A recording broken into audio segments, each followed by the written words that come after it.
कभी जिन तालाबों में गांव की प्यास बुझती थी, आज वहां पर दुकानें और मकान खड़े हैं। कभी जिन चरागाहों में गायें और बकरियां चरा करती थी, आज वहां पर आलीशान कोठियां बनी हुई हैं। और जिन जमीनों को ग्राम सभा की भूमि कहा जाता था, आज वे कुछ ताकतवर लोगों की जागीर बन चुकी है। लेकिन अब इलाहाबाद हाई कोर्ट ने इस सब पर एक बड़ा और ऐतिहासिक फैसला सुनाया है। ऐसा फैसला जो न केवल अवैध कब्जेदारों को हिला देगा, बल्कि उन अधिकारियों को भी जवाबदेह बनाएगा जिन्होंने अब तक अपनी आंखें मूंद रखी थी। आज के इस वीडियो में हम बात करेंगे कोर्ट के आदेश की पूरी कहानी, ग्राम सभा की जमीन पर कब्जे की सच्चाई और क्यों यह फैसला ग्राम न्याय की दिशा में एक मील का पत्थर साबित होगा। निर्णय का सार क्या है? नंबर 90 दिनों में सारी सफाई अवैध जमीन से कब्जे हटाए जाएंगे। इलाहाबाद हाई कोर्ट की सिंगल जज की बेंच, जस्टिस प्रवीण गिरी की बेंच ने एक ऐतिहासिक फैसला सुनाते हुए कहा है कि ग्राम सभा की भूमि, तालाब, चरागाह या सार्वजनिक उपयोग की जमीनों पर जो भी अतिक्रमण हुआ है उसे 90 दिनों के भीतर हटाया जाए। यह आदेश उत्तर प्रदेश के मुख्य सचिव को दिया गया है कि वह राज्य के सभी जिला अधिकारियों, उप जिलाधिकारियों और राजस्व अधिकारियों को यह सुनिश्चित करने का निर्देश दे कि ग्राम समाज की भूमि पर अवैध कब्जों को अब बर्दाश्त नहीं किया जाएगा। आदेश का मूल बिंदु क्या है? 90 दिनों की समय सीमा। सभी अतिक्रमणों को 3 महीने या 90 दिनों में हटाया जाएगा। नंबर 2, यदि कब्जा नहीं हटता है तो अधिकारी जिम्मेदार माने जाएंगे। यदि कोई अधिकारी या कर्मचारी इस कार्यवाही में ढिलाई बरतता है तो उसके खिलाफ विभागीय और आपराधिक कार्रवाई सुनिश्चित की जाएगी। नंबर 3, जनता की भूमिका। यदि कोई व्यक्ति ग्राम सभा की भूमि पर कब्जे की सूचना देता है और फिर भी प्रशासन कार्रवाई नहीं करता है तो यह आपराधिक विश्वासघात यानी कि क्रिमिनल ब्रीच ऑफ ट्रस्ट माना जाएगा और क्रिमिनल कार्रवाई भी उस अधिकारी के खिलाफ शुरू की जा सकती है। ग्राम सभा की भूमि क्या है और उसका महत्व क्या है? ग्राम सभा की भूमि को हिंदी में अक्सर चरागाह, तालाब, खलिहान, रास्ता या शमशान की भूमि के रूप में जाना जाता है। यह वह जमीन होती है जिसे गांव के लोग सामूहिक रूप से उपयोग में लाते हैं। खेती किसानी के लिए पानी का स्रोत, पशुओं के चरने की जगह, बच्चों के खेलने की जगह और गरीबों के बसने के लिए आरक्षित हो।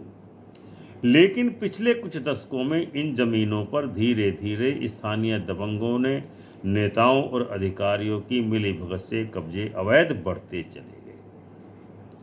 कब्जे की सच्चाई क्या है और कौन जिम्मेदार है? उत्तर प्रदेश में के हजारों गांव में आज हालत यह है कि 80% से अधिक तालाबों पर अवैध कब्जे हो चुके हैं। चरागाहों पर बाउंड्री वाल और मकान खड़े कर दिए गए हैं।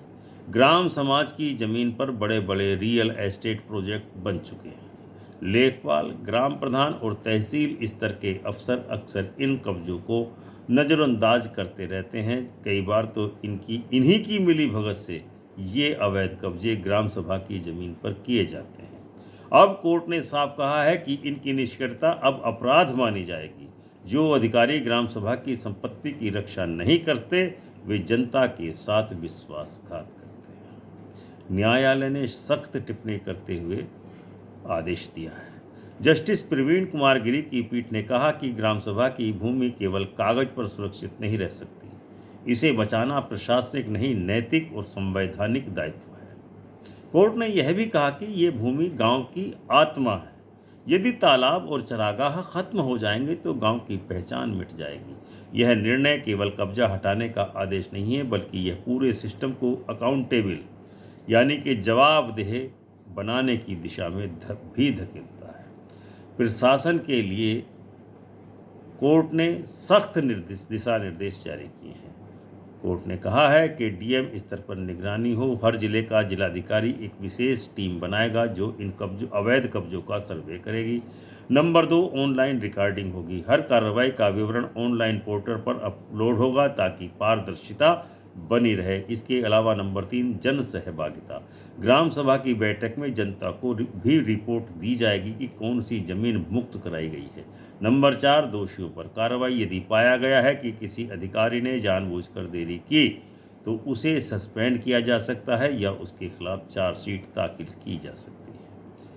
सामाजिक दृष्टिकोण। जनता की संपत्ति है तो जनता की ही जिम्मेदारी भी है। हाईकोर्ट के इस आदेश ने हमें यह सोचने पर मजबूर किया है कि आखिर हम अपने ही गांव की भूमि पर कब्जे को देखकर चुप क्यों रहते हैं, क्यों नहीं बोलते। क्या यह सिर्फ प्रशासन की जिम्मेदारी है या समाज का भी कुछ लेना देना या सरोकार है इससे। सच्चाई यह है कि जब तक समाज खुद अपनी संपत्ति की रक्षा नहीं करेगा तब तक अदालत के आदेश भी अधूरे ही रहेंगे। यह फैसला हमें ग्राम स्वराज के उस सिद्धांत की याद दिलाता है जिसे गांधी जी ने अपने सपनों का भारत कहा था।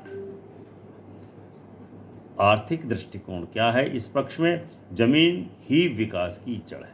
ग्राम सभा की भूमि का अतिक्रमण केवल नैतिक अपराध नहीं बल्कि आर्थिक नुकसान भी है। तालाबों पर कब्जा करने से भूजल संकट की स्थिति भयावह होती जा रही है। जब तालाब पाट दिए जाते हैं तो गांव में पानी का जल स्तर नीचे चला जाता है, लगातार जा रहा है। चरागाह खत्म होने से पशुपालन की व्यवस्था कमजोर होती जा रही है जिसके कारण ग्रामीण अर्थव्यवस्था का एक बड़ा हिस्सा प्रभावित हो रहा है। सार्वजनिक भूमि बेचने की प्रवृत्ति। कुछ लोग ग्राम सभा की जमीन को कब्जा करके उस पर मकान बनाकर उसको बेच देते हैं और लाभ कमाते हैं, जबकि बाकी गरीबों को इसका कोई लाभ नहीं मिलता, ग्रामीणों को। इसलिए हाईकोर्ट का यह आदेश ग्रामीण अर्थव्यवस्था को पुनर्जीवित करने की दिशा में भी एक कदम माना जा सकता है। राजनीतिक दृष्टिकोण। चुप्पी और जिम्मेदारी दोनों सवालों के घेरे में हैं। इस फैसले के बाद एक बड़ा सवाल ये उठ रहा है कि राज्य सरकारें और जनप्रतिनिधि अब तक इन अवैध कब्जों पर ग्राम सभा की जमीन पर चुप क्यों थे। ग्राम पंचायतें हर 5 साल में चुनी जाती हैं लेकिन उन्होंने भूमि संरक्षण पर कभी ध्यान नहीं दिया। राजस्व विभाग के पास लाखों एकड़ भूमि का रिकॉर्ड है लेकिन कार्रवाई के नाम पर सिफर है, शून्य है। अब जबकि कोर्ट ने सख्त शब्दों में आदेश दिया है, राजनीतिक दलों के पास कोई बहाना नहीं बचा है। यह देखना दिलचस्प होगा कि क्या आने वाले पंचायत चुनाव जो 2026 के अप्रैल माह में होने हैं, उन चुनाव में यह वोट का मुद्दा बनेगा या नहीं बनेगा। जनता के लिए अवसर।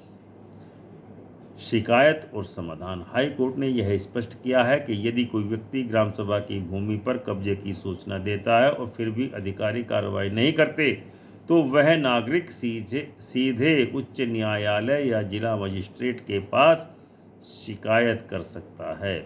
इस आदेश से आम जनता को भी एक शक्तिशाली हथियार मिला है। अब वे अपनी ग्राम भूमि की रक्षा कानूनी रूप से कर सकते हैं। भविष्य की दिशा। एक स्वच्छ और पारदर्शी ग्रामीण अर्थव्यवस्था।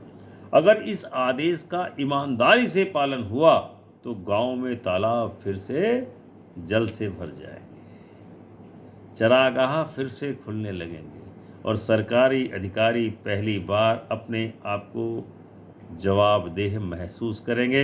यह केवल एक कानूनी फैसला नहीं बल्कि ग्राम समाज के पुनर्जागरण का आह्वान है। तो मित्रों, जो ज़मीनें हमारे पुरखों ने हम सबके लिए छोड़ी थी वो आज चंद लोगों के लालच की भेंट चढ़ गई हैं। लेकिन अब न्यायालय ने ये साफ कर दिया है कि लोक भूमि लोक की है, किसी की निजी जागीर नहीं है। यह फैसला एक आदेश नहीं है केवल, यह हमें याद दिलाता है कि समाज तभी जीवित रहता है जब उसकी ज़मीन, उसका जल, उसका जंगल, उसका नैतिक साहस सुरक्षित रहता है। अब जिम्मेदारी हमारी है अपने गांव, अपनी भूमि और अपनी आने वाली पीढ़ियों की भविष्य की रक्षा करनी, क्योंकि अदालत ने तो रास्ता दिखा दिया है, अब चलना हमको है। आपको यह वीडियो पसंद आया हो तो वीडियो को लाइक करें और यदि आपके ग्राम में ग्राम समाज की ज़मीन पर किसी ने भी कब्जा कर रखा है तो आप अपने गांव का नाम अवश्य लिखें। हम आपकी हर प्रकार से कानूनी मदद करेंगे उस अवैध कब्जे को हटाने के लिए। इसलिए कमेंट में अवश्य ही अपना गांव का नाम और गांव का पता अवश्य लिखें। चैनल को सब्सक्राइब करें,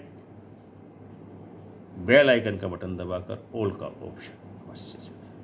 धन्यवाद। जय हिंद, जय भारत, जय संविधान।